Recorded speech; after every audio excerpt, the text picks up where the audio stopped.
ልጅነቴን አላስታውስም። አንዳንድ ሰዎች ልጅነታቸውን ሲያስታውሱ የጨዋታ ሜዳ፣ የጓደኞች ሳቅና የደስታ ቀናቸው ባይናቸው ፊት ይመጣል። እኔ ግን ልጅነቴን ሳስታውስ የሚመጣው የእናቴ እንባ፣ የአባቴ ድካምና የቤታችን ጭንቀት ነው። ገና ልጅ ሳለሁ የልጅነትን ትርጉም ሳላቅ የሕይወትን ከባድ ገጽ ማንበብ ጀመርኩ።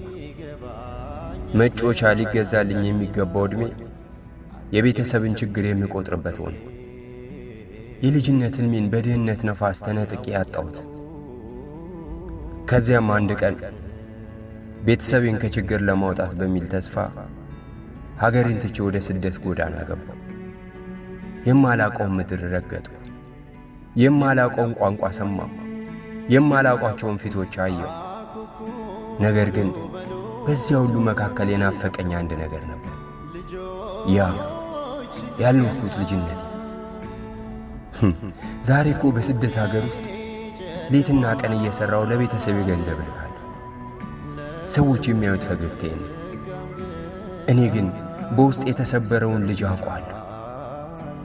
አንዳንድ ጊዜ ልጆች በጎዳና ሲሮጡና ሲስቁ ሳይ ዓይኖቼ በእንባ ይሞላሉ።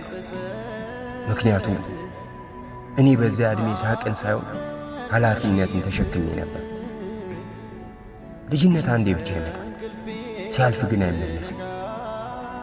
እኔም ያልኖርኩትን ልጅነት በየሌሊቱ በትዝታ ኖረዋለሁ።